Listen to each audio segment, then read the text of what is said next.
나는 이 반석 위에다가 내 공동체를 세우겠다. 이것이 바로 예수님께서 말씀하신 정확한 의미라는 것이죠. 오늘은 여러분들과 함께 교회에 대해서 생각을 해보려고 합니다. 교회란 무엇인가? 여러분, 교회가 뭐죠? 아마 이 방송을 보시는 대부분의 분들은 아마 교회를 다니신 분일 텐데, 교회가 뭡니까? 우리 모든 교회 그러면 건물을 생각합니다. 예를 들어서 서초동에 있는 어느 교회에서 만나 그러면 우리는 그때 그 교회가 서초동에 있는 어느 건물을 의미하죠. 근데 과연 교회는 건물입니까? 사실 성경에서 말하는 교회는 건물이 아닙니다. 먼저 교회는 신앙 공동체입니다. 교회로 사용된 그 헬라어가요, 에클레시아라는 건 아마 많은 분들이 아실 겁니다. 에클레시아는요, 원래 밖으로 불러 모으다는 뜻이 있는데, 그 지역에 살고 있는 남성 18세 이상 시민권을 가진 사람들이라면 누구든지 모여서 그 지역에서 일어나는 중요한 안건들을 토의하거나 결정하는 시민회의였죠. 지금 우리와 생각하면 아마 반상회나 주민회의가 가장 비슷한 모임이 아닐까 싶습니다. 그런데 이 에클레시아에서 가장 중요한 의미는요, 어떤 장소의 개념이 아니고 무리, 회중, 어떤 그런 개념들입니다. 장소는 바뀔 수 있어요. 하지만 중요한 거는 그 사람들이 모여서 무리를 지어서 함께 회의하는 거죠. 그런데 신약 성경을 보면 이 교회를 뜻하는 단어를 쓸 때 헬라 에클레시아를 썼다는 거예요. 그러니까 에클레시아라는 단어가 교회를 위해서 일부러 쓰여진 단어가 아니고 원래 있던 단어였는데 교회를 뜻하는 단어로도 썼다는 것입니다. 이것이 성경에서 쓰여질 때는요, 회중이나 모임 이런 것보다는 공동체의 의미가 아주 강합니다. 왜냐 그러면 교회는 영적인 공동체거든요. 공동체는 어떤 공유, 어떤 가치관을 공유하고 있는 사람들이 공동의 목적을 이루기 위해서 함께 더불어 살아갈 때 그때 우리 그 무리들을 공동체랍니다. 교회가 왜 공동체냐? 교회는 더불어 살아가는 무리들이기 때문에 그렇습니다. 지금 우리는 그냥 교회 가서 예배드리고 그걸로 끝냅니다. 특별히 요즘 현 시대는 개인주의가 팽배해져서 모이는 걸 귀찮아하고 부담스러워하죠. 그래서 안 보이지만은 원래 성경에 나오는 우리 성도들은요, 같이 더불어 살았습니다. 물론 각자 집은 다 있고 또 하는 일도 달랐지만은 그러나 그들은 종종 만났습니다. 특별히 아마 1세기 교회는 거의 매일 만난 걸 우리가 추측하는데, 그들이 그만큼 자주 만났다는 것은 모임이 좋았기도 하지만은 그들이 공동의 목적, 즉 하나님의 나라와 하나님의 영광이라는 목적을 위해서 그들이 계속 만났고, 그 목적 위해서 서로 도와주고 서로 격려하고 서로 위로하고 서로 조언해주고 서로 말씀을 나누고 이렇게 하면서 서로가 그 삶을 살 수 있도록 도와주는 무리들이었죠. 그래서 교회는요, 공동체 성격이 아주 강해요. 단지 일반적인 공동체가 아니라 하나님을 믿는 믿음 가운데 모이는 공동체이기 때문에 신앙 공동체입니다. 옛날에 공동체라면 어떤 사회 활동하는 사람들이 생각하는 것들로 우리가 보통 인식을 많이 했는데, 지금은 이제 많은 학자들이나 많은 분들이 교회는 영적인 공동체다, 교회에 대한 공동체 인식들이 많이 확산되어졌습니다. 그래서 우리가 이 교회를 생각할 때 사실 우리가 이 교회를 건물이 아니라 공동체로 생각하고 우리가 이해하면 훨씬 더 정확합니다. 그렇다면 우리가 이 성경을 이렇게 한번 해석해 볼 수 있겠죠. 마태복음 16장 18절 읽으면 예수님께서 이렇게 말씀하셨습니다. 베드로에게 이렇게 말씀하셨죠. 나는 이 반석 위에다가 내 교회를 세우겠다. 여기서 말했던 교회는 헬라어로 에클레시아입니다. 여러분, 에클레시아는 신약 성경에서 공동체의 의미로 쓰여졌다고 이야기했습니다. 예수님께서 베드로에게 말씀하기를 나는 이 반석, 베드로에게 믿음의 고백을 의미하는데 그 믿음의 고백을 가진 사람들을 통해서 교회를 세우겠다 말씀하셨습니다. 나는 이 반석 위에다가 내 공동체를 세우겠다. 이것이 바로 예수님께서 말씀하신 정확한 의미라는 것이죠. 다시 말하면 예수님께서 세우기를 원하신 것은 건물이 아니라는 것입니다. 예수님께서 세우기를 원하신 것은 바로 공동체라는 것이죠. 우리는 지금 교회를 생각하면 당연히 건물을 생각하지만 그 당시 사람들에게 에클레시아, 교회를 생각하면 사실은 그들은 공동체를 생각했습니다. 그들은 단 한 번도 이 교회, 에클레시아를 건물로 생각해 본 적이 없었어요.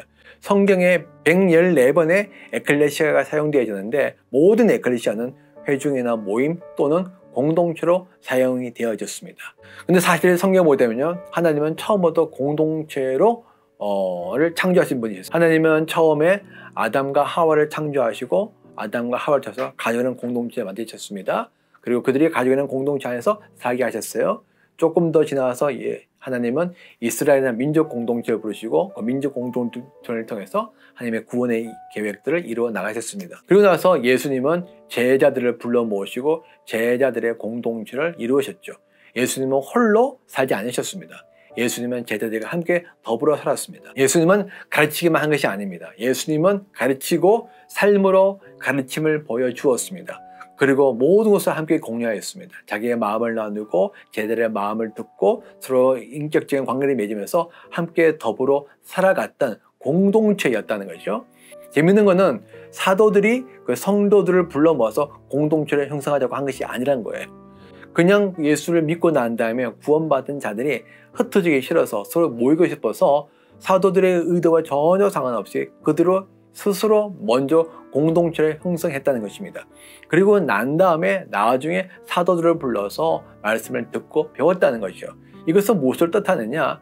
삼위의 하나님, 하나님과 예수님과 성령님은 계속해서 공동체를 통해서 하나님의 일을 해 나간다는 것입니다. 이것이 매우 중요합니다. 두 번째 우리가 알아야 될 사실은 뭐냐? 성도는 교회로 모이는 것입니다. 우리가 보통 생각할 때, 우리가 표현할 때 우리가 교회에 간다고 그러죠. 사실 우리가 관용적으로 속에 있긴 있지만 사실 이거는 정확한 표현이 아닙니다. 교회는 공동체이기 때문입니다. 그러므로 교회는 우리가 가는 곳이 아니라 교회는 모이는 곳입니다. 얼마 전에 박영선 목사님이 책을 쓰셨는데 책 제목이 상당히 흥미로웠습니다. 책 제목이 뭐냐? 교회로 모이다. 교회로 모이다. 저는 박영선 목사님이 교회에 대한 정확한 이해를 하고 계시다고 저는 믿습니다. 교회는 가는 곳이 아니에요. 왜? 교회는 공동체이기 때문에 성도는 공동체로 모이는 것입니다. 하나님은 성도를 홀로 살게 하지 않으셨습니다. 하나님은 성도들이 서로 모여서 공동체로 더불어 함께 살기를 원하셨습니다. 그러므로 성도는 교회로 모이는 것이죠. 우리가 성경을 읽었을 때 몇몇 구절들은 우리 좀 달리 생각할 것들이 있습니다. 예를 들어서 사도행전 11장 26절에 이런 말이 있습니다. 그를 만나 안디오로 데려왔다. 두 사람은 1년 동안 줄곧 거기에 머물면서 교회에서 모임을 가지고 많은 사람을 가르쳤다. 이거는 이제 바나바가 바울을 데리고 안디옥 교회로 온 장면입니다. 바나바가 바울을 데리고 안디옥 교회로 와서 안디옥에 1년 동안 머물면서 그곳에서 가르쳤는데 여기서 보게 되면 교회에서 모임을 가지고 오라고 하면서 마치 교회가 어떤 장소의 개념으로 이해되도록 우리가 번역이 되어 있습니다. 그런데 우리의 생각이 그렇다는 거죠. 그러나 아까도 말씀드렸듯이 여기서 교회는 에클레시아고요. 에클레시아는 뭐죠? 공동체죠. 공동체로 생각한다면 우리가 이 번역을 다르게 번역할 수 있겠죠. 공동체로 모임을 가지고 그래서 영어 성경을 보게 되면요. 번역들의 met with church 그러니까 교회와 만나서 다시 말하면 공동체와 만나서 라고 번역했습니다. 그래서 우리 이것을 다시 좀 우리 생각해 본다면 두 사람은 1년 동안 줄곧 거기에 머물면서 공동체로 만나가지고 또는 거기에 있는 안디옥에 있는 그리스도인의 공동체를 만나서 그 공동체 안에서 공동체로 사람들을 가르쳤다고 이해를 하시면 우리가 더 정확할 것입니다. 이런 예가 또 있어요. 고린도전서 11장 18절 말씀에 첫째로 여러분이 교회에 모일 때에 여러분 가운데 분열이 있다는 말을 들리는데 여기서도 교회에 모일 때라고 하면서 마치 교회가 어떤 장소의 개념으로 여기 번역이 됐다는 겁니다. 근데 이 번역은 사실은 잘못된 번역이에요. 사실 우리 영어 성경을 보면 조금 더 정확하게 번역되는데 You come together as a church. 여러분들이 교회로 함께 모일 때에 교회에 모일 때 아니라 여러분들이 교회로 as a church 여러분들이 모이는데 어떻게 모이느냐? 교회로 모일 때에. 근데 교회가 뭡니까? 교회는 공동체예요. 그렇기 때문에 이것도 사실은 우리가 어떻게 번역해야 되느냐? 여러분들이 공동체로 함께 모일 때에 여러분 가운데 분열이 있다. 그러니까 어떤 장소에 가는데 그 장소에 분열이 있는 것이 아니라 공동체로 모였는데 그 공동체 안에 분열이 있다는 겁니다. 그러면 여러분들이 이 성경을 읽으실 때 교회가 나오면 모든 교회는 다 에클레시아입니다. 그리고 그 에클레시아는 공동체예요. 그래서 여러분들이 그 공동체를 대신 집어넣어서 성경을 읽으신다면 여러분들이 성경에 새롭게 읽힐 것이고 성경을 더 정확하게 이해를 할 수 있습니다. 핵심은 무엇이냐? 성도는 모여야 한다는 것이죠. 성도는 절대 혼자 살아서는 안 됩니다. 하나님은 성도를 모아서 공동체를 이루십니다. 그것이 하나님의 뜻입니다. 그리고 성도들이 모이면 그 모임을 교회로 가는 것이죠. 건물을 교회라고 한 적이 없습니다. 왜? 초대교회는 건물이 없었고 다 가정에서 모였거든요. 성들이 모이는 그 모임이 2명, 3명, 혼자는 아닙니다. 2명만 모이면 사실은 공동체가 되고, 공동체가 되면 그거는 바로 교회 되는 거죠. 그래서 교회가 되는 것은 사실 굉장히 쉬워요. 교회 개척도 사실 굉장히 쉽습니다. 왜? 성도들이 모이고 지속적으로 모이면 되는 거거든요. 건물과 전혀 상관없어요. 장소도 상관없습니다. 그냥 성도들이 모이면 그 모임 자체가 바로 교회가 되는 것입니다. 그러므로 성도는 어떻게 되는 겁니까? 교회로 모이는 것입니다. 세 번째로 우리가 알아야 될 사실은 뭐냐? 팬데믹으로 인해서 공동체의 중요성이 더욱더 부각되었다. 이번에 우리가 팬데믹으로 인해서 우리가 모일 수 없는 상황이 되어졌습니다. 모일 수 없는 상황이 되면서 다 뿔뿔이 흩어졌죠. 흩어지면서 온라인 예배 드렸는데 그나마 줌으로 예배 드리면 서로에게 또 커뮤니케이션 약간 더 대화도 나눌 수 있고 교제를 나눌 수 있게 되지만 그냥 방송으로 그냥 우리가 온라인으로 우리가 예배를 드린 거는 이 교리가 전혀 없습니다. 그냥 텔레비전 드라마 보는 것과 별 차이가 없어요. 우리 성도 간의 이 예배의 가장 중요한 거는요, 성도 간에 서로 교제, 서로 소통하는 거거든요. 근데 소통이 완전히 단절되어 있는 거죠. 근데 성령의 역사, 성령의 은혜, 성령의 베푸시는 축복들은요, 우리 성도 간에 서로 교제, 만남, 관계, 교통하면서 그것이 주어지게 되는 겁니다. 근데 그런 교통이 사라지고 교제가 사라지고 만남이 다 끊어지게 되니까 성도들이 영적으로 핍절해지고 궁핍함을 느끼게 되죠. 영적으로 매우 힘들어지게 된 겁니다. 참으로 감사한 것은 이 공동체의 중요성에 대해서 사람들이 인식을 하게 되었다는 거죠. 그러면서 공동체성이 회복되어야 된다. 새로운 예배가 회복되어야 된다. 초대교회 신앙이 회복되어야 된다. 이야기들이 작년부터 올해 계속 많이 이야기가 나오고 있습니다. 사실 이런 이야기들은 이전에는 나오지 않았던 이야기였어요. 그런데 이번에 팬데믹으로 말미암아 사람들이 공동체의 중요성에 대해서 이것이 얼마나 중요한지, 그리고 이것이 얼마나 하나님께서 우리에게 원하시는 것인지 인식하게 되면서 이런 이야기들이 계속 나오겠고, 나옴으로 말미암아 우리 성도들이 영혼이 깨어나고 하나님의 뜻을 더 많이 알게 되어졌다는 것이죠. 중요한 것은 하나님께서 이런 시대에 공동체의 중요성을 알게 하신다는 것입니다. 더불어서 제가 바라는 것은 여러분들이 정말 하나님께서 이 시대에 우리에게 주는 메시지가 계속 있습니다. 그것은 이 교회, 바로 공동체에 관련된 것입니다. 여러분들이 더 기도하시면서 정말 하나님, 이 공동체가 과연 무엇입니까? 교회가 과연 무엇입니까? 정말 우리가 생각하고 있는, 우리가 흔히 알고 있는 그런 교회 말고 정말 성경이 우리가 말하고 있는 교회는 과연 무엇입니까?